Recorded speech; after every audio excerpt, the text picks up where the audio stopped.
देखो क्या टॉपिक चल रहा था पेज में।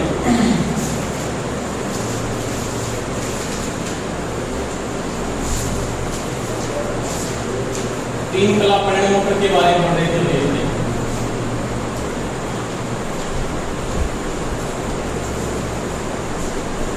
प्रीवियस इंडक्शन मोटर चल रहा था टॉपिक। इसमें क्या पढ़ा था कल टॉर्क के संबंध पढ़े थे, ठीक है। इसके बाद अगला टॉपिक डाल के लिख लेना थ्री फेज इंडक्शन मोटर। आइए मोटर लिखना शॉर्ट करने की कैरेक्टरिस्टिक पढ़नी है आप, उसको अपने क्या बोलेंगे विलक्षण, यानी इसके संबंध पढ़ने हैं, ठीक है।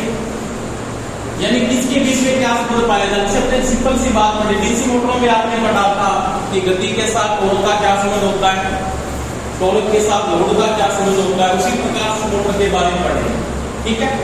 देखो आपके पास क्या कोई भी एक मोटर आप यूज कर रहे हो, जैसे मेरे पास एक 3 फेज की इंडक्शन मोटर, मान लीजिए इंडक्शन मोटर 3 फेज की आप यूज कर रहे हो, ठीक है। इसका ये तो पार्ट होगा, इस पार्ट को अपने क्या बोलेंगे, ये इसका स्टेटर है। क्या है स्टेटर।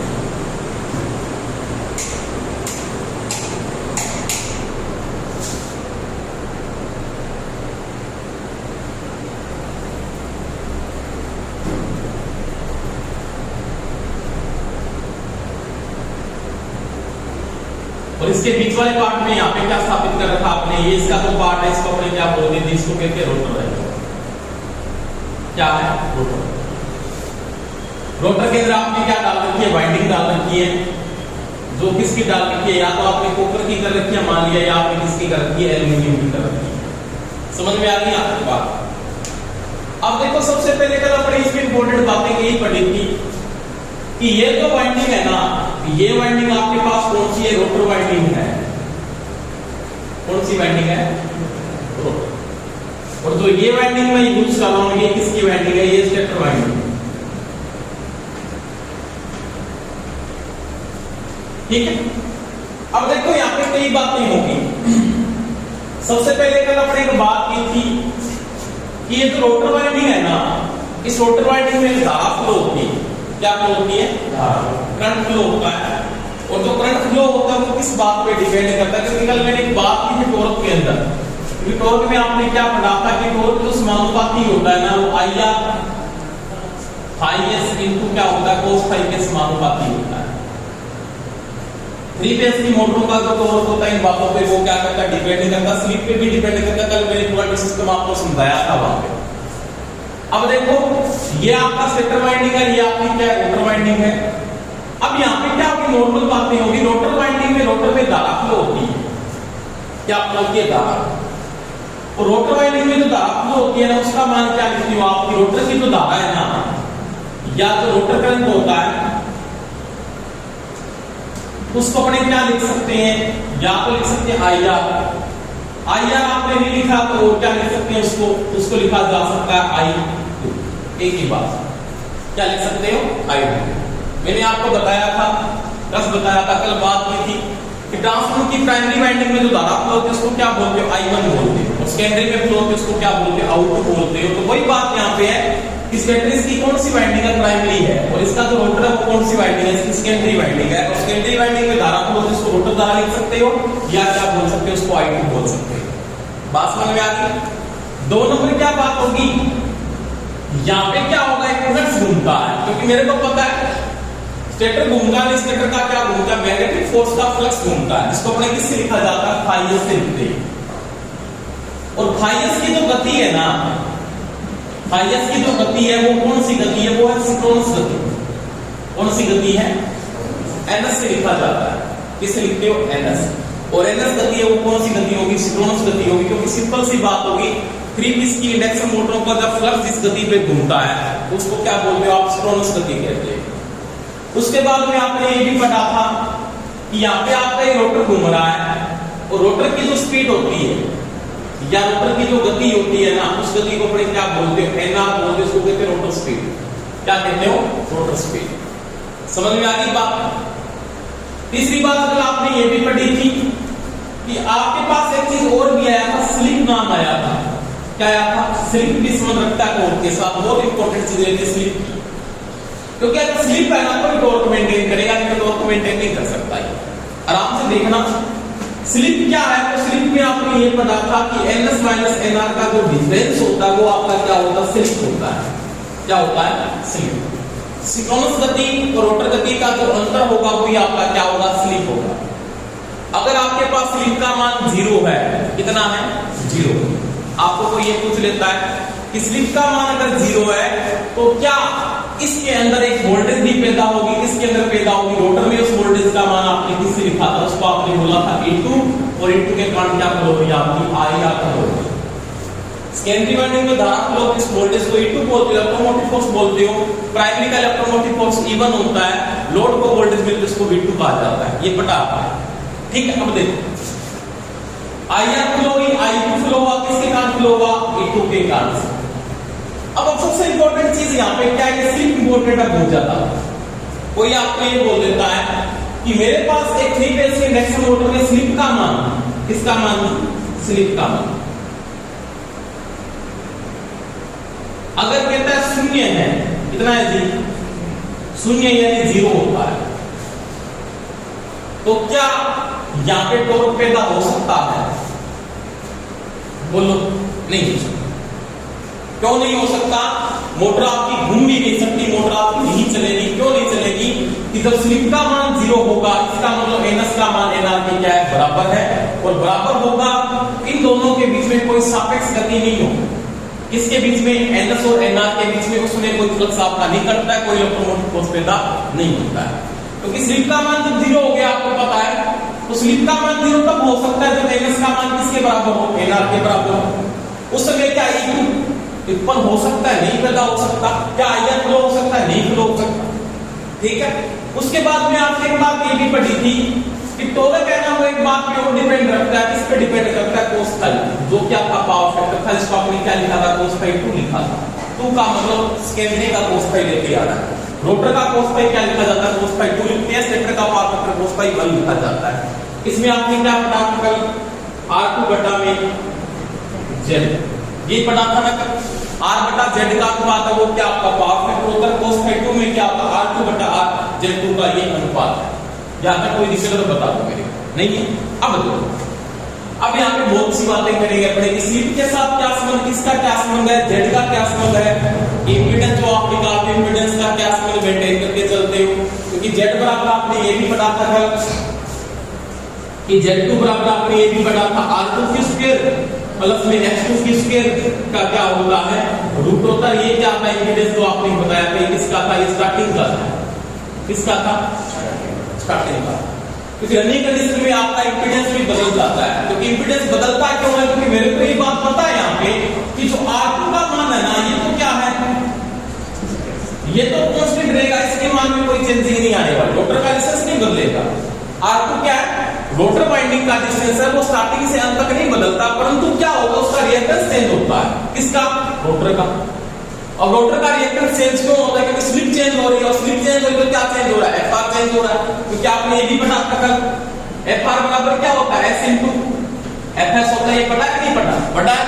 और जब स्लिप का मान चेंजिंग में आएगा, रोटर की फ्रीक्वेंसी क्या की? चेंजिंग में आएगी, और रोटर की फ्रीक्वेंसी चेंजिंग आएगी, उसका रिएक्टेंस भी क्या होगा? बदलेगा। तो मैंने आपको बताया था कि स्टार्टिंग का इंपीडेंस इसके बराबर होगा, तो रनिंग का कोई इंपीडेंस कभी भी आपको निकालना, उसको लिखा था Z2 बराबर लिखा था आपने R2 स्क्वायर प्लस में X2 into X की होल स्क्वायर का क्या होता है? रूट होता है। क्योंकि स्लिप के साथ इसका मान चेंज हो जाता है। अब यहाँ पे S क्या है? तो वो है स्लिप। समझ में आई बात? तो ये बातें इनका आपस में संबंध बताना है, तो इसका क्या होगा? अभिलक्षण होगा कि रोटर के साथ स्लिप का क्या संबंध है, पावर फैक्टर का क्या संबंध है, फ्रीक्वेंसी का क्या संबंध है, T2 का क्या संबंध है, वो बातें अपने यहाँ पे क्या करेंगे? पढ़ेंगे। ठीक है। तो ये बातें एक साइड में पहले नोट कर लो, उसके बाद बात करता हूँ।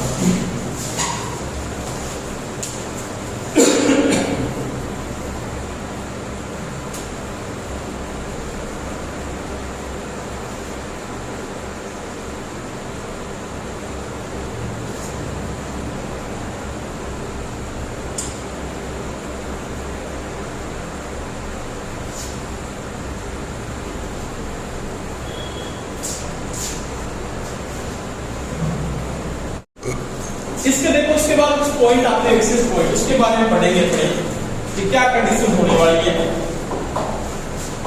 अपने पास इसके पॉइंट है वो देखो, इसके तथ्य क्या क्या बात करेंगे, तो ये विश्लेषण देखो यहीं से बातें बताएगा, आराम से बोर्ड पे देखना, कोई समस्या नहीं आएगी।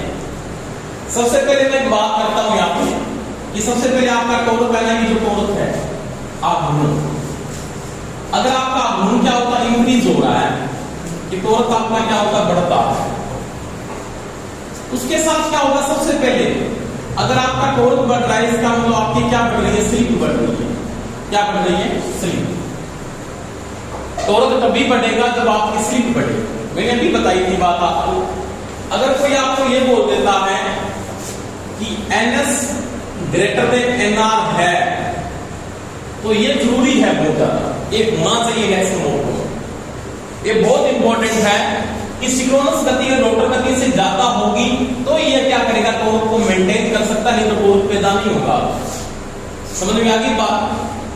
आपकी सिंक्रोनस गति रोटर गति का मान क्या होना चाहिए, कम होना चाहिए, किस गति से, सिंक्रोनस गति से। तो ये इंपॉर्टेंट चीज बता रहा है कि सिंक्रोनस गति ज्यादा होती है रोटर गति से, तो ये आपका टोरक पैदा होगा, नहीं तो आपका टोरक पैदा नहीं हो सकता। इस कंडीशन में आपका आघूर्ण पैदा होगा और ये जरूरी है बहुत ज्यादा, यानी ये क्या अति आवश्यक है। किसके लिए, आघूर्ण के। समझ में आ गई बात। अगर कोई आपको ये बोल देता है यहाँ पे कि 3 फेज की इंडक्शन मोटर की बात चल रही है, सिंक्रोनस मोटर की बात नहीं चल रही है, ध्यान रखना थोड़ा सा। अगर आपको कोई ये बोल देता है कि इंडक्शन मोटर में ये कंडीशन पाई जाती है, तो आपको ये ध्यान हो जाएगा यहाँ पे कि टोरक का मान इस कंडीशन में क्या आने वाला है, 0 आएगा। कोई मोटर टोरक पैदा नहीं कर सकती। समझ में आई बात। अब आप बोल रहे हो कि टोरक बढ़ता है, तो इसका मतलब क्या बढ़ रही है, स्लिप बढ़ रही है। आपकी कोई प्रश्न चिंता पूछ सकता है कि स्लिप के साथ टोरक का क्या संबंध है, तो समानुपाती संबंध है। जब आपका टोरक बढ़ता है, उसके साथ क्या बढ़ती है, स्लिप बढ़ती है। क्या बढ़ती है, स्लिप। देखो स्टार्टिंग में मैं सिंपल बात कहता हूं, कल भी मैंने आपको एक बात समझाई थी कि 3 फेज की इंडक्शन मोटर का स्टार्टिंग टॉर्क जाता है, और स्टार्टिंग में टॉर्क चाहिए, क्योंकि घुमावदार स्टार्टिंग में चाहिए, बाद में क्या चाहिए होता है, विलोमानुपाती होता है। एक सिंपल बात देखो यहाँ पे, अगर ये रोटर रुका हुआ था, ये स्टेटर की वाइंडिंग किसके साथ जुड़ी हुई थी, सप्लाई के साथ जुड़ी हुई थी, तो मेरे को पता स्टार्टिंग के समय स्लिप का मान कितना था, 100% स्लिप थी। कितनी थी, 100%। स्लिप का मान था 100%। इसका मतलब क्या था, रोटर की गति 0 थी, सिंक्रोनस गति का मान मैक्सिमम था। इसका कहने का मतलब स्लिप का मान जब अधिकतम होता है, उसमें टॉर्क का मान भी क्या था, अधिकतम था। स्टार्टिंग में टॉर्क क्या लगता है, अधिकतम ही लगता है। बात समझ में आ गई। आपका जब टॉर्क होता है वो स्लिप के समानुपाती है। यहाँ पे 2 बातें क्या रखनी है कि सिंक्रोनस गति हमेशा रोटर गति से ज्यादा होना चाहिए, अति आवश्यक होता है घूमने के लिए। अगर सिंक्रोनस गति का मान रोटर गति के बराबर हो जाता है, तो टॉर्क का मान क्या हो जाता है, 0 हो जाता है। समझ में आ गई बात का, कोई दिक्कत है नहीं है। अब देखो दूसरी बात, आपका टॉर्क क्या हो रहा है, इंक्रीज हो रहा है। कि टॉर्क आपका इंक्रीज हो रहा है, किसके कारण से हो रहा है, IR के कारण से। आपका अगर IR बढ़ता है ना, तो भी क्या बढ़ता है, टॉर्क बढ़ता है। क्या बढ़ता है, टॉर्क। समझ में आई बात। क्योंकि मेरे को पता IR बढ़ेगा, कब बढ़ेगा, जब स्लिप बढ़ेगी। समझ में आ रही बात। देखो ये स्टार्टिंग के समय दोनों का डिफरेंस अगर ज्यादा होगा, धारा यहाँ पे ज्यादा पैदा होगी, क्योंकि E2 का मान क्या होगा, बढ़ेगा। समझ में आ रही बात। डिफरेंस ऑफ फ्लक्स ज्यादा कब होगा, जब दोनों की गति का डिफरेंस क्या है, ज्यादा है। E2 का मान जब बढ़ेगा तो IR का मान भी क्या होगा, बढ़ेगा, क्योंकि धारा वोल्टेज के क्या होते हैं, समानुपाती होती है। समझ में आ रही है बात। तो मेरे को पता है इन दोनों का डिफरेंस ज्यादा है। किन का डिफरेंस, सिंक्रोनस गति और रोटर गति का डिफरेंस जब ज्यादा होगा तो उसमें स्लिप का मान भी ज्यादा है, और स्लिप का मान जब बढ़ता है तो इसका मतलब IR का मान बढ़ेगा, IR का मान बढ़ेगा तो क्या बढ़ेगा, टॉर्क भी बढ़ता है। और ये बात मैंने यहाँ पे बोली थी कि जब धारा बढ़ती है तो उसके साथ क्या बढ़ता है, टॉर्क बढ़ता है। कोई दिक्कत है यहाँ। दूसरी बात देखो, एक संबंध उसके साथ क्या मेंटेन कर रहा है, रिएक्टेंस की वैल्यू। रिएक्टेंस आप 2 बात नोट करोगे, X2 का मान इंक्रीज हो रहा है तो क्या होगा, टॉर्क बढ़ेगा। टॉर्क फिर भी क्या होगा, बढ़ेगा।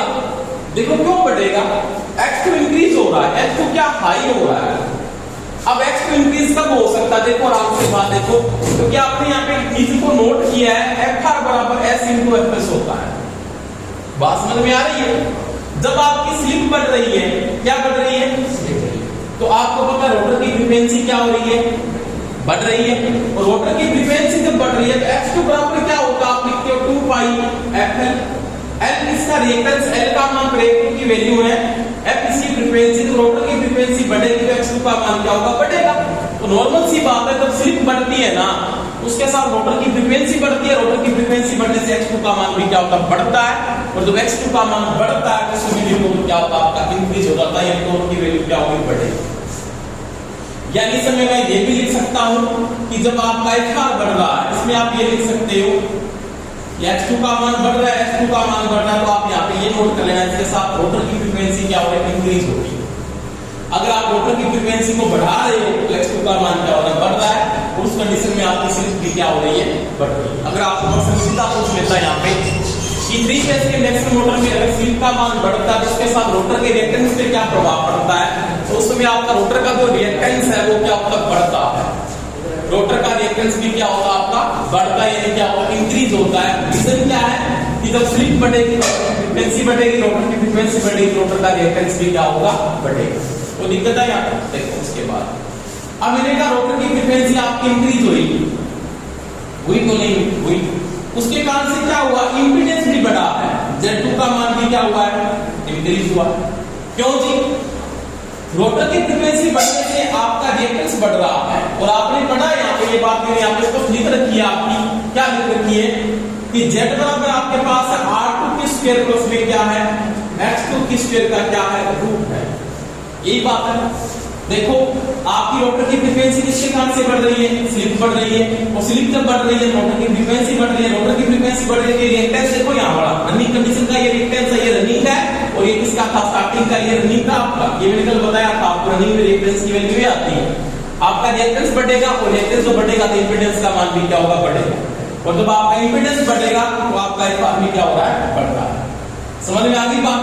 अब देखो जब आपका इंपीडेंस बढ़ रहा है कि आपका Z2 का मान इंक्रीज हो रहा है ना, उस कंडीशन में आपका cos फाई क्या हो रहा है? cos फाई 2 ये डिक्रीज होता है, ये गिर जाता है। क्यों जी? क्योंकि आपने यहाँ पे ये लिख रखा है कि cos फाई बराबर क्या होता है? 2 बराबर ये होता है R2 बटा में Z2।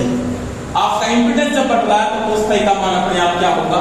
कम होगा। वो आप यहाँ पे क्या होता है? तो ये कंडीशन आपको ध्यान रखनी पड़ेगी। इस कंडीशन पे कोई क्वेश्चन पूछ सकता है आपको। टॉर्क का स्लिप के साथ संबंध क्या है? IR का साथ टॉर्क का क्या संबंध है? X2 के साथ फ्रीक्वेंसी का क्या संबंध है? फ्रीक्वेंसी के साथ इंपीडेंस का क्या संबंध है? इंपीडेंस के साथ पावर फैक्टर का क्या संबंध है? ठीक है, तो ये नोट करो।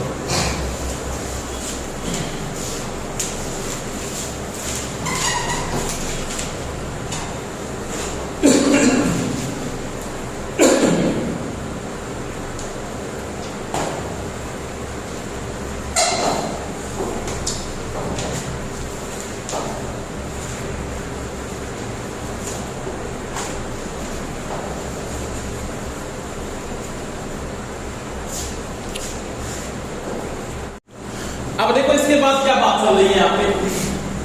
सबसे पहले क्या कंडीशन आई है यहाँ पे कि नॉर्मल सी बातें आपने नोट की है। सबसे पहले आपका यहाँ पे क्या हो रहा है कि स्लिप इंक्रीज हो रही है। इसके नीचे आप एक बात लिख सकते हो कि जब आपकी स्लिप बढ़ती है, स्लिप का मान आपने इंक्रीज किया, जब आपका स्लिप बढ़ रहा है तो स्लिप किसके कारण से बढ़ रहा है वो बातें पढ़ेंगे। स्लिप किसके कारण से बढ़ सकती है तो वो रीजन देखेंगे अपने। सबसे पहले इसकी जो कैरेक्टरिस्टिक पढ़ूंगा ना वो लोड और टॉर्क के मध्य पढ़ेंगे। इसके मध्य लोड और टॉर्क के मध्य, वो आराम से बोर्ड पे देखना।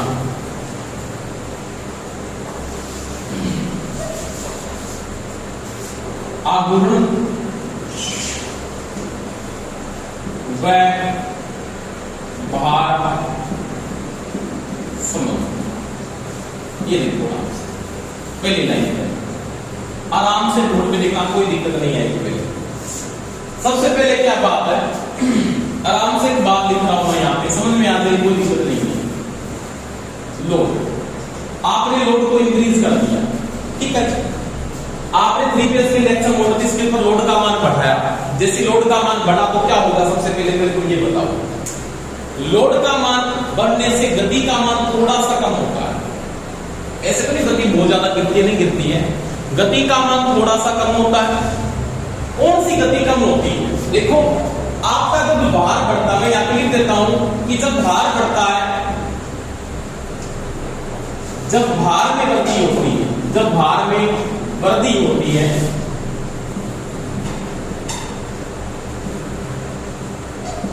तो उस समय क्या होगा? एनआर का मान थोड़ा सा गिरता है, एनआर के मान में कमी आती है। ये बात किसके समझ में नहीं आई पहले मेरे को ये बता दो।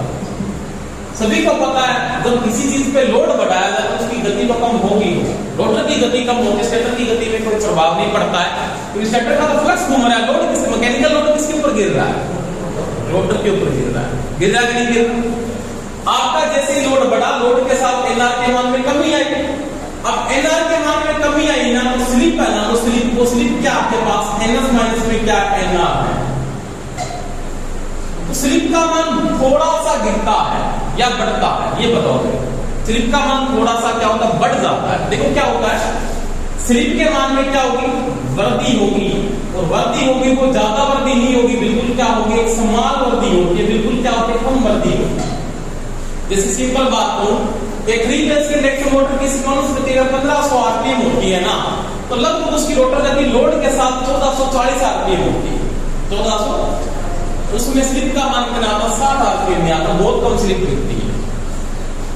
आपके स्लिप के मान में समान सी कमी आई, सॉरी स्लिप के मान में क्या हुई? वृद्धि हुई। और जैसे स्लिप के मान में वृद्धि होती है ना, तो जो E2 है ना, E2 इसके मान में क्या होती है? वृद्धि होगी। ये बढ़ेगा, इसके बाद बढ़ेगा कि नहीं बढ़ेगा? बिल्कुल बढ़ेगा। एक सिंपल बात देखो, एक दोनों के बीच का डिफरेंस पहले 20 का था, बिना लोड में। एक सिंपल बात आपको दिमाग में सेट आ रही है, देखना आराम से बात कर रहा हूं।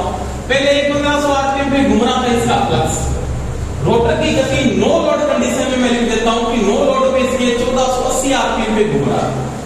1420 आरपीएम था ना, मैकेनिकल लोड था। मैकेनिकल लोड में कौन सा था? मैकेनिकल लॉस की पूर्ति कर रहा था। कौन सा लॉस? मैकेनिकल लॉस, जिसको बोलते हैं यांत्रिक लॉस। आपने कल एक कॉपर लॉस को पढ़ लिया था, पढ़ लिया कि नहीं पढ़ लिया था? मैकेनिकल लॉस होता है, तो क्या आपको कोई ये पूछ लेता कि रोटर में आयरन लॉस होता है? आपको कोई यहाँ पे पूछ सकता ना पर्सन। मैंने कल आपको कॉपर लॉस पढ़ा दिया था। मैकेनिकल लॉस को वैसे ज्ञात किया जा सकता है, वैसे कोई गणना का कुछ सूत्र तो है नहीं मैकेनिकल लॉस का। घर्षण के कारण से जो लॉस होता है इसको फ्रिक्शन लॉस कहते हैं अपने। तो वह आपको कोई ये पूछ लेता कि क्या इसके अंदर आयरन लॉस होता है? आपको कोई ये पूछ लेता कि 3 फेज के इंडक्शन मोटरों में रोटर के अंदर क्या आयरन लॉस होता है? नहीं होता। क्यों नहीं होता? आपने बोला कि इसके अंदर क्या होता है? WC तो होता ही होता है।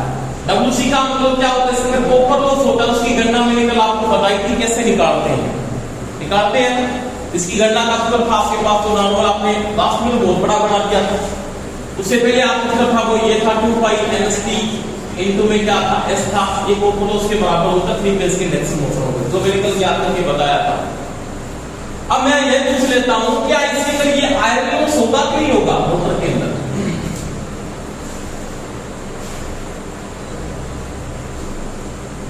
कि आपको कोई ये पूछ लेता कि 3 फेज की इंडक्शन मोटरों में रोटर में आयरन लॉस का मान होता है? आप बोलते हो नहीं होता। क्यों नहीं होता? तो मैं इसके अंदर कहता होता तो है, परंतु क्या होता है? वो नगण्य होता, तो उसको लिया नहीं जाता। क्या होता है? नगण्य, नए के बराबर होता है। कारण क्या है कि आयरन लॉस क्या होता है? रोटर में नगण्य होता 3 फेज की इंडक्शन मोटरों के। क्या कारण है? कोई बता सकता है? बोलो। देखो, आयरन लॉस नगण्य होने का रीजन यही होता है कि रोटर की जो फ्रीक्वेंसी होती है बहुत लो रहती है। रोटर की फ्रीक्वेंसी का मान कितना होता है? 1 से 2.5 हर्ट्ज के बीच में ही आता है। ये मैंने आपको समझाया था पहले। तो स्लिप का मान 2 से 5% होता है। आपकी अधिकतम जो स्लिप होती है लोड की अवस्था में 2 से 5% होती है। मैंने करवाई थी नहीं करवाई? आप रनिंग कंडीशन में स्लिप का मान होता है वो 2 से 5% होता है। स्टार्टिंग में 100% होता है, वो बात अलग होती है। रनिंग कंडीशन में स्लिप का मान 2 से 5% होता है। अगर ये फ्रीक्वेंसी 50 हर्ट्ज है, कौन सी? स्लिप का मान मानिए मेरे पास 5% मैक्सिमम आ रहा है, इसका मान कितना आपके पास 50 हर्ट्ज है, 50 बटा इसमें 16 लगाए कितना आ जाएगा, ये आएगा 2.5 हर्ट्ज। अब जो ये आयरन लॉस है फ्रीक्वेंसी पे डिपेंड करता है, करता है कि नहीं करता, करता है, क्योंकि आपको ये नहीं पता है कि WH होता है वो आयरन लॉस का भाग है, WE होता है वो भी आयरन लॉस का भाग है। इसमें ये पढ़ा था बीटा B मैक्सिमम स्क्वायर की पावर 1/6 B होता है, इसके बराबर होता है B मैक्सिमम की स्क्वायर, F स्क्वायर क्या होता है, T स्क्वायर होता है। तो दोनों में फ्रीक्वेंसी बहुत इंपॉर्टेंट रहती है। अब मेरे को पता है रोटर की फ्रीक्वेंसी का मान क्या है, नगण्य, न के बराबर है, क्योंकि फ्रीक्वेंसी का मान 1 हर्ट्ज से 2.5 हर्ट्ज के बीच आई, और फ्रीक्वेंसी का मान इतना कम होने के कारण किसका फ्रीक्वेंसी, रोटर की फ्रीक्वेंसी का मान नगण्य होने के कारण आयरन लॉस का मान क्या होता है, नगण्य होता है, तब इसको लिया नहीं जाता। समझ में आ गई ना बात, आई नहीं। प्रश्न पूछ सकता आपको 3 फेज के इंडक्शन मोटर में रोटर में आयरन लॉस का मान होता अधिकतम न्यूनतम शून्य, शून्य तो नहीं होता, क्या बोलोगे, नगण्य होता, लिया नहीं जाता, न के बराबर माना जाता। समझ में आ गई बात। अब देखो E2 में वृद्धि हुई, इसके कारण स्लिप बढ़ी, स्लिप क्यों बढ़ी, लोड बढ़ा, लोड बढ़ा तो क्या हुआ, रोटर गति कम हुई, रोटर गति कम हुई तो क्या बढ़ी, स्लिप बढ़ी, जैसी स्लिप बढ़ी तो E2 का मान बढ़ेगा, बिल्कुल बात सही, E2 बढ़ेगा, बढ़ेगा कि नहीं बढ़ेगा, क्योंकि दोनों के बीच की सापेक्ष गति बढ़ रही है, क्या बढ़ रही है, और माइकल फैराडे ने ये बोला था कि फ्लक्स और चालक के बीच में अगर सापेक्ष गति बढ़ती है इलेक्ट्रोमोटिव फोर्स क्या होता है, इंक्रीज हो जाता है। समझ में आई बात। E2 बढ़ रहा है, उसके कारण से I2 लार्ज बढ़ता, लार्ज का मतलब बहुत ज्यादा बढ़ जाता है, क्या बढ़ता है, बहुत बढ़ता है। रीजन क्या है, रोटर वाइंडिंग का डिस्टेंस बहुत कम होता है, क्यों होता है, मोटे चालक तार यूज किए जाते हैं, क्या किया था, मोटे छड़े यूज की जाती है। I2 का मान क्या होता है, लार्ज बढ़ता है, लार्ज का मतलब अधिक बढ़ता है, अधिक बढ़े। ये बात बहुत इंपॉर्टेंट बात, देखो क्या हुआ, लोड बढ़ा, लोड बढ़ते क्या बढ़ी, स्लिप बढ़ी, स्लिप बढ़ते क्या बढ़ा, E2 बढ़ा, बढ़ा कि नहीं बढ़ा, E2 अगर बढ़ रहा है उसके साथ क्या बढ़ रहा है, I2 भी बढ़ रहा है, तो I2 के साथ क्या बढ़ रहा है, आप ये भी लिख सकते हो यहाँ पे रोटर की फ्रीक्वेंसी भी क्या हो रही है, बढ़ रही है। तो ये लाइन बहुत इंपॉर्टेंट है, इतनी बातें हो रही, समझ में आ गई बात। तो स्लिप बढ़ने से, भार बढ़ने से स्लिप बढ़ेगी, स्लिप बढ़ने से इलेक्ट्रोमोटिव फोर्स बढ़ेगा, I2 बढ़ेगा और Fr का मान भी क्या होगा, बढ़ेगा। समझ में आ गई। अब आपके पास इसका जो अभिलक्षण आप अगर देखो इस प्रकार से इसका अभिलक्षण बना होता है, आराम से बोर्ड पे देखना, ठीक है। ये इसकी स्पीड है, ये क्या होती है, स्पीड है, स्पीड, इसका मान को यहां पे फिक्स ले लिया आपने,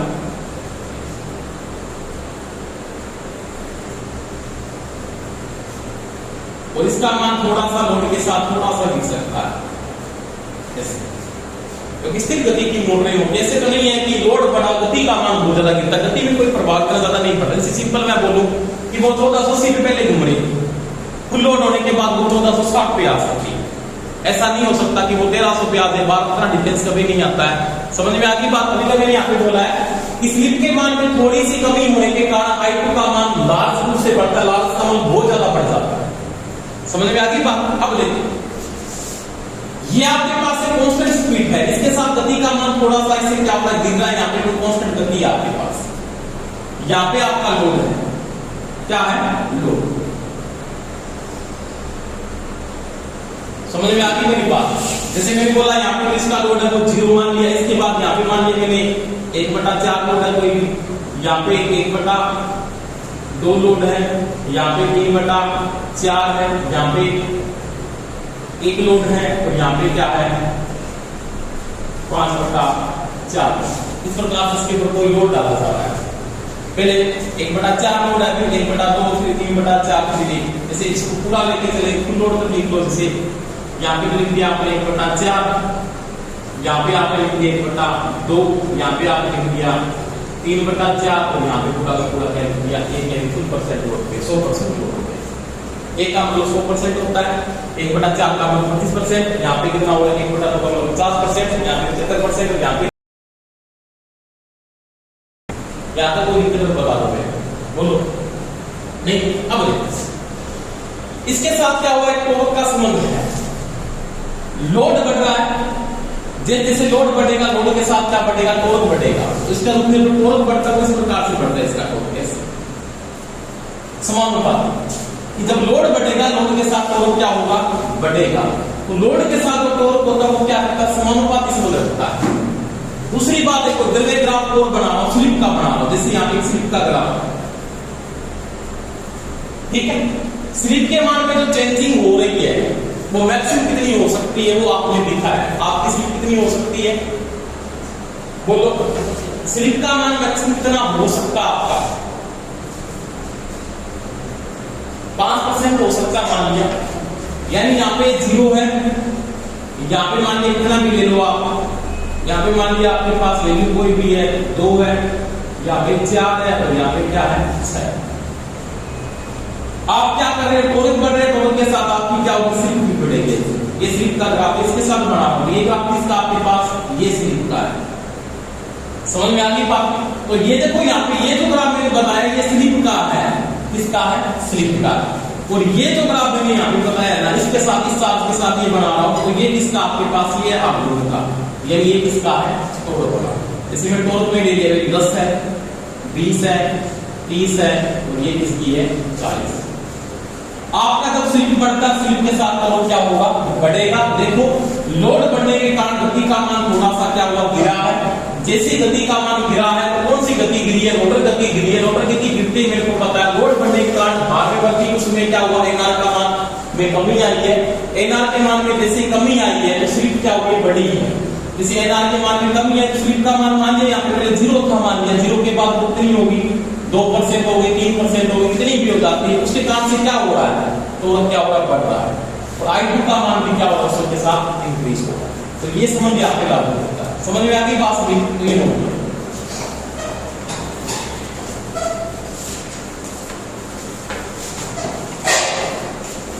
और ये जो है ना इन दोनों का डिफरेंस NS माइनस NR, तो ये स्लिप है, इसकी थोड़ी सी कमी भार में करने के लिए काफी है, करने के लिए काफी। समझ में आई क्या बात है। यानी देखो स्लिप के मान में थोड़ी सी वृद्धि हो रही है, इन दोनों का डिफरेंस क्या है, स्लिप है, थोड़ी सी कमी। किसकी कमी, एनआर के मान। एनआर के मान में थोड़ी सी कमी भार वहन करने के लिए काफी है। अगर आपकी स्लिप बढ़ती है, यहाँ पे मैं ये लिख सकता हूं कि अगर हम स्लिप के साथ लिखो, स्लिप में थोड़ी सी वृद्धि, इसको यहाँ पे से लिखो एनआर, यहाँ पे मैं लिख देता हूं थोड़ा सा, एनआर में थोड़ी सी कमी भार वहन करने के लिए काफी है, या ऐसे लिख सकते हो एस में थोड़ी सी वृद्धि, थोड़ी सी वृद्धि भार वहन करने के लिए काफी। एक ही बात, दोनों में कोई डिफरेंस नहीं, ये नोट कर लेना।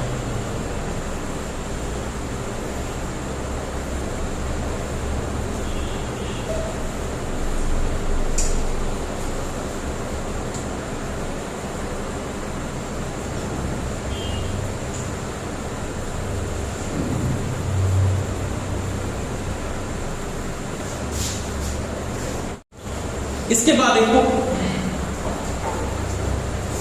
इसके बाद मैं बात करूंगा आघूर्ण और स्लिप का संबंध, वो कैसे पढ़ेंगे, उसकी कैरेक्टरिस्टिक किस प्रकार से देखते हैं वो देखो आराम से।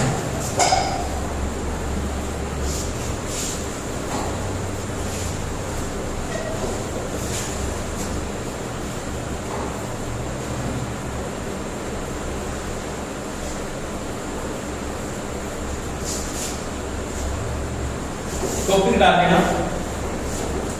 2 नंबर में बात करूंगा आघूर्ण व स्लिप संबंध या रिलेशन, एक ही बात है। देखो सबसे पहले आपको एक बात करनी है, आघूर्ण का टॉर्क जो टॉर्क मेंटेन होता है वो किस प्रकार से मेंटेन करके चलता है, ठीक है, उसका ग्राफ कैसे बनता है वो देखो नाम से।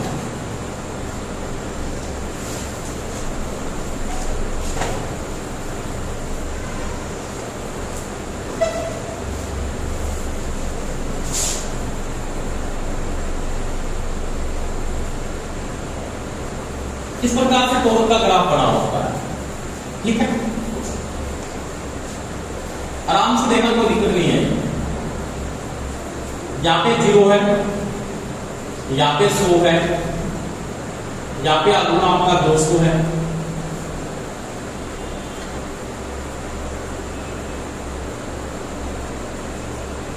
यहाँ पे 100 है, यहाँ पे आपके पास जो वैल्यू है 200 है, और यहाँ पे आपके पास वैल्यू है कितनी है 300। ठीक है, यहाँ पे स्लिप लिख रहा हूं, स्लिप इस वैल्यू के साथ यहाँ पे कोई स्लिप का मान है, यहाँ पे भी एक स्लिप का मान है, यहाँ पे भी एक स्लिप का मान है, यहाँ पे भी एक स्लिप का मान है, यहाँ पे भी स्लिप का मान है। जैसे यहाँ पे आपके पास वैल्यू है ना, वो आपके पास है 0.2, यहाँ पे तो वैल्यू आ रही है वो आपके पास लगभग आ रही है, यहाँ पे 0.1 ले लेना, इस कंडीशन में यहाँ पे ले लेना 0.2 है, यहाँ पे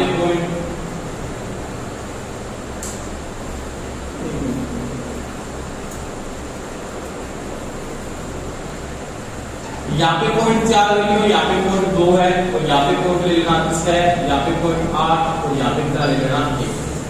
ठीक है, ये वैल्यू स्लिप का मान मैक्सिमम कितना हो सकता है 1 हो सकता है।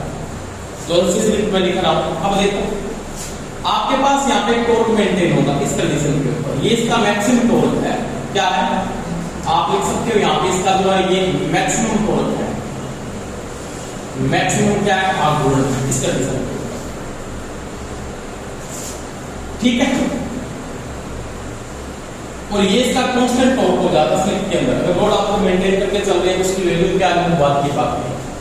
अब आप सबसे पहले यहाँ पे जो नोट करो कि स्लिप का क्या संबंध है, स्लिप किस बातों पे संबंध रखता है। टॉर्क का जो मेन फंक्शन है स्टार्टिंग का कोई तो फंक्शन ये है कि टॉर्क इज इक्वल टू समानुपाती क्या आपके पास आया हाईएस्ट इनटू में क्या है उसका, ये किन कारणों से बदल सकता है वो देखना है। दूसरी बात मैं टॉर्क बराबर ये लिख सकता हूं, पहले मैंने समझाया था कि एक स्थिरांक है यहाँ पे आया हाईएस्ट इनटू क्या लिख सकते हो उसका, कोई दिक्कत नहीं। ठीक है, अब देखो यहाँ पे क्या है, जो ये थाईएस का मान है ना, थाईएस क्या है, ये थाईएस है स्कैटर का फ्लक्स है, और ये कांस्टेंट है। इसके कारण क्या पैदा हो रहा है, E2 पैदा हो रहा है। क्या पैदा हो रहा है, E2 सॉरी स्कैटर फ्लक्स के कारण क्या पैदा हो रहा है, E1 पैदा हो रहा है, इलेक्ट्रोमोटिव फोर्स। उसके कारण से प्राइमरी का इलेक्ट्रोमोटिव फोर्स पैदा हो, उसी से क्या पैदा हो रहा है, सेकेंडरी का पैदा हो, तब आपने इसको E2 भी लिखा। अब एक बात देखो, ये जो फाइस है ना, ये क्या है, स्थिर है, इसकी वैल्यू क्या रहेगी, कांस्टेंट रहेगी, चेंजिंग में नहीं आने वाला। तो ये जो गति है ना, इस गति को अपने क्या बोलते हैं, सिंक्रोनस गति कहते हैं। क्या कहते हो, सिंक्रोनस गति। इसके मान में कोई चेंजिंग नहीं आ रही है। दूसरी बात, ये जो है टॉर्क के समानुपाती होता है, इनकी समानुपाती आपने ये लिखा था IR, ये लिखा था, या इसको आप ये भी लिख सकते हो कि T समानुपाती I2, क्योंकि IR है ना, उसको क्या लिखा जा सकता है, I2 भी बोल सकता है। एक ही बात है, कोई फर्क नहीं पड़ेगा। I2 का मतलब रोटर का धारा है और IR का मतलब भी रोटर की धारा होती है। समझ में आ गई बात। अब देखो उसके बाद देखो R का मान, R2 का मान है, ये भी क्या है, ये भी कांस्टेंट है, स्थिर है। तो cos फाई के मान में चेंजिंग आ सकते हैं। cos फाई बराबर क्या आपके पास R2 घटा में Z2 है, और Z2 में आपको बात ये ध्यान रखनी पड़ेगी कि जो X2 का मान है ना, ये स्थिर नहीं होता। X2 होता है ना, वो फ्रीक्वेंसी के समानुपाती है। कौन सी फ्रीक्वेंसी के समानुपाती है, रोटर की फ्रीक्वेंसी। तो स्टार्टिंग कंडीशन में तो क्या होता है, X2 होता है, और तो रनिंग कंडीशन में जो X2 का मान होता है वो क्या होता है, बोलो। स्लिप के साथ क्या होता है, चेंजिंग में आता है। अगर आपकी स्लिप बदलती है तो X2 का मान भी क्या होता है, चेंजिंग में आता है। तो वही बात है, यहाँ पे X2 का मान फ्रीक्वेंसी के साथ बदलेगा, किस फ्रीक्वेंसी के साथ, रोटर फ्रीक्वेंसी के साथ। समझ में आ गई बात। अगर X2 का मान चेंजिंग में आ रहा है तो Z2 का मान भी क्या आएगा, चेंजिंग है। तो मैं लिख सकता हूं Z2 समानुपाती होता है किसके, X2 इनटू क्या होता है, S के, क्योंकि रिएक्टेंस होता है, ये इसके कारण से चेंज हो सकता है। स्लिप के कारण स्लिप जब चेंज होगी तो आपकी रोटर फ्रीक्वेंसी बदलती है, रोटर फ्रीक्वेंसी बदलती है तो रोटर का रिएक्टेंस भी क्या होता है, बदलता है। बात समझ में आ रही नहीं आ रही। देखो सबसे पहले क्या होगा, जब स्लिप के मान में चेंजिंग आए तो सबसे पहले रोटर की फ्रीक्वेंसी चेंज होगी, क्योंकि आपने ये देखो यहाँ पे नहीं समझ में आ रहा, आराम से नोट देखो। F बराबर क्या है, S इनटू Fs है कि नहीं। अगर स्लिप बदलती है तो उसके साथ रोटर फ्रीक्वेंसी क्या होती है, बदलती है। अगर आपकी रोटर फ्रीक्वेंसी बदलती है तो रोटर का रिएक्टेंस क्या होता है, बदलता है, और रोटर का रिएक्टेंस बदलता है तो रोटर का इम्पीडेंस भी क्या होता है, बदलता है। बात समझ में आ गई का नहीं? अरे बोलो बोली ये बोलिए, बताओ क्या चीज समझ में नहीं है तो ये बताओ। देखो मैंने कहा रोटर की फ्रीक्वेंसी चेंजिंग में आ रही है, आपका x2 क्या हो रहा है, बदल रहा है। क्यों बदल रहा है? कि रोटर की फ्रीक्वेंसी क्योंकि x2 बराबर क्या होता है, 2 पाई, और फ्रीक्वेंसी अगर बदल रही है तो आपके पास ये बदला, ये घटेगा, ये घटेगा, ये घटेगा। समझ में आ रही बात नहीं है? क्योंकि स्लिप में अगर चेंजिंग आई ना तो रोटर की फ्रीक्वेंसी चेंज होगी, रोटर की फ्रीक्वेंसी चेंज होने से रोटर का रिएक्टेंस क्या होता है, बदलता है। ये इसकी बात है। इसका मतलब कहने का मतलब ये होता है कि अगर आपके पास क्या हो रहा है, R2 का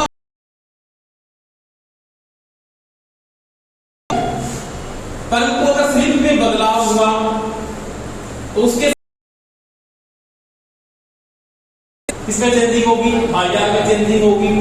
E2 का मान भी क्या होगा, बदलेगा, और cos फाई का मान भी क्या होगा, चेंज होगा, और उसके साथ रिएक्टेंस है वो भी क्या होगा, बदलता है। इसका मतलब ये होता है कि ये जो सारे पार्ट है ना ये स्लिप के साथ बदलते हैं, स्लिप के साथ बदलेंगे। समझ में आई कि नहीं, ये बता दो। इसकी इतनी बात समझ में नहीं होगी तो बता दो कि कौन सी चीज नहीं चेंजिंग में आ रही है। cos फाई 2 कैसे चेंज हो रही है, cos फाई 2 है, देखो स्लिप में चेंजिंग हो रही है। अगर स्लिप में बदलाव हुआ तो आइए R का मान चेंज होगा, V2 का मान बदलेगा, cos फाई चेंज होगा, रिएक्टेंस भी चेंज होगा, उसके साथ क्या होगा, Z2 भी बदलेगा। क्या बदलेगा, Z2।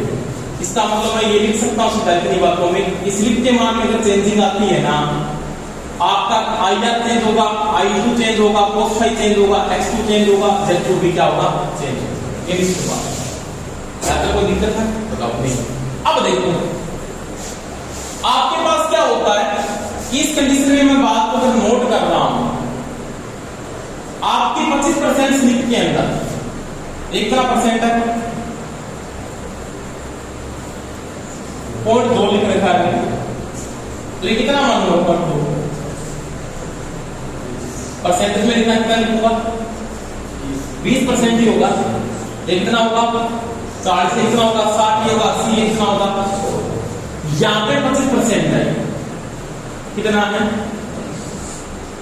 25% स्लिप के अंदर ऐसा, ये चीज बहुत इंपॉर्टेंट है। 25% स्लिप के साथ इंडक्शन मोटर का टॉर्क क्या होता है, अधिकतम होता है। क्या होता है, अधिकतम। अगर स्लिप का मान जब 25% होता है ना तो उस समय रोटर का टॉर्क का मान क्या होता है, अधिकतम। स्लिप बढ़ेगी तो टॉर्क ऐसे तो है नहीं कि आप लोड बढ़ाते गए फिर किससे पहले मैंने एक बात लिखी थी कि जब आपका क्या हो रहा है, लोड बढ़ रहा है तो लोड के साथ स्लिप बढ़ रही है, स्लिप के साथ क्या बढ़ रहा है, टॉर्क बढ़ रहा है, उसके साथ क्या बढ़ रहा है, IR भी बढ़ रहा है। ये बात की नहीं की है मैंने। तो ऐसा तो है नहीं कि आप लोड बढ़ाते जाओ, अपने आप बिजली लोड बढ़ाना शुरू कर देंगे, लोड तो बढ़ रहा है, बात तो ठीक है कि काम तो हो रहा है, लोड बढ़ाते जाएंगे तो एक कंडीशन ऐसी आएगी जहां पे क्या मोटर ओवरलोड होकर क्या होती है, बंद हो जाती है। तो वही बात यहाँ पे नॉर्मल सी कि आपने लोड बढ़ाना शुरू किया, इसने क्या किया, टॉर्क को बढ़ाना भी शुरू किया है। 25% स्लिप के साथ ये अधिकतम टॉर्क को पैदा करती है कौन सी मोटर, इंडक्शन मोटर। उस समय टॉर्क का मान लगभग 250% आघूर्ण को प्राप्त करती है, आघूर्ण को प्राप्त करती है। ये चीज का ध्यान रखें। और उस समय एक बात होनी चाहिए, R2 का मान X2 के बराबर होता है। R2 का मान, ये पिछली बार क्वेश्चन पूछा था, एक इंडक्शन मोटर का टॉर्क अधिकतम कब होगा, तो R2 का मान जब X2 के बराबर होता है, उसमें टॉर्क का मान क्या होता है, मैक्सिमम होता है। उसमें पावर फैक्टर की वैल्यू क्या आती है, अधिकतम आती है। समझ में आ गई बात, क्योंकि R2 फिक्स है, X2 क्या हो रहा है, बराबर हो रहा है, उसमें cos फाई की जो वैल्यू होती है, तो cos फाई बराबर क्या आपके पास, cos फाई 2 बराबर R2 बटा में R2 स्क्वायर प्लस में X2 स्क्वायर का क्या होगा, रूट होता है। उसमें इसकी वैल्यू लगभग कितनी आ जाती है, 1 के करीब आती है, कितनी आती है, 1 के करीब। समझ में आ गई बात। उसमें इसकी जो वैल्यू आती है ना वो 1 के करीब आती है। उसके कारण से क्या होता है इसका जो पावर फैक्टर की वैल्यू 1 होने के कारण आपको पता है पावर फैक्टर का मान जब 1 हो जाता है तो टॉर्क का मान भी क्या होता है, पावर फैक्टर के समानुपाती है, तो टॉर्क का मान भी क्या होता है।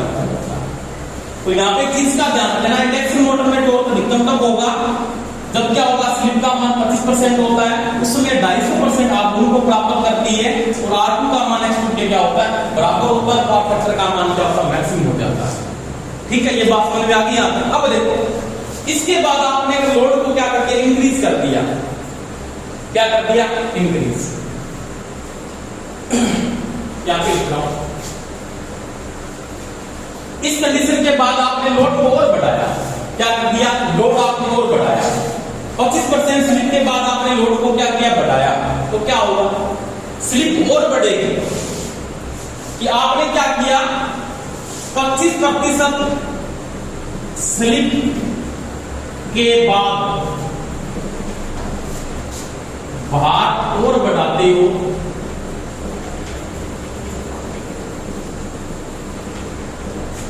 तो स्लिप और बढ़ती है। अब देखो स्लिप बढ़ी है तो क्या हुआ है, जैसे स्लिप बढ़ी है ना तो रोटर का जो रिएक्टेंस है ये बढ़ना शुरू हो गया है। क्या हो गया, रोटर का रिएक्टेंस क्या हो, बढ़ना शुरू हो गया, क्योंकि स्लिप जब बढ़ेगी तो इंपेडेंस क्या होगा, बढ़ेगा। समझ में आ रही है ना। तो मेरे को पता है सबसे पहले आप क्या बढ़ोगे, यहाँ पे लिखोगे कि आप X2 का मान बढ़ा दोगे। 25% स्लिप के बाद अगर आप क्या करते भार को और बढ़ाते हो, X2 का मान और ज्यादा बढ़ता है, ये बहुत बढ़ेगा। अगर जब ये बढ़ेगा ना आपको पता है cos फाई का मान क्या होगा, घटेगा। क्या होगा, घटेगा, क्योंकि आपको पता है कि जब ये बढ़ रहा है इसका मतलब ये किसका मान इंक्रीज कर रहा है, Z का मान बढ़ रहा है, ये बढ़ रहा है, इसका मतलब cos क्या हो रहा है, कम हो रहा है। अगर ये दोनों बराबर है तो उसमें आपका पावर फैक्टर क्या आता है, एक आता है, उसमें टॉर्क का मान भी क्या मैक्सिमम है। अब आपने आप क्या किया, आपने तो बेसब्री कर ली कि मैं लोड बढ़ाऊंगा ही बढ़ाऊंगा, आपने लोड और बढ़ा दिया ज्यादा, उसके बाद आपका टॉर्क यहाँ पे उसके बाद लिखना क्या होगा, शुरू हो जाएगा। इसके बाद यहाँ पे टॉर्क का आपका मैक्सिमम कितना है, 250% टॉर्क है, इसके बाद टॉर्क को बढ़ा नहीं सकती हो। अब आपने लोड को बढ़ाया, X2 का मान बढ़ा तो उसका मान में क्या आएगी, कमी आएगी। ठीक है, अब cos के मान में कमी आने से क्या हुआ, देखो cos के मान में कमी होगी क्या क्या होगा, तो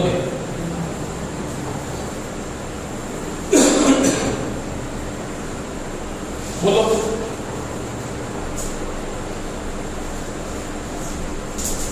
देखो अगर आपका पावर फैक्टर डिक्रीज हो रहा है उससे क्या होगा, तो सबसे पहले तो क्या होगा, एक नंबर कंडीशन हो जाएगी I2 के मान में क्या होगी, वृद्धि होगी। पहली बात हुई, क्योंकि सभी को पता है किसी भी मोटर का अगर टॉर्क कम होता है ना, पावर फैक्टर कम होता है, उसकी धारा क्या होती है, बढ़ती है। तो सबसे पहले क्या होगा, I2 के मान में वृद्धि होगी। दूसरी बात यहाँ पे क्या हो रहा है, रोटर और स्टेटर के फ्लक्स के बीच यानी फाइनस व फाइला के मध्य प्रतिक्रिया शुरू हो जाती है। क्या हो जाती है, प्रतिक्रिया, इसको बोलते हैं रिएक्शन। क्या बोलते हैं, रिएक्शन। उसके कारण टॉर्क क्या होता है, टॉर्क क्या होता है, डिक्रीज हो जाता है, क्या होता है, कम हो जाता है।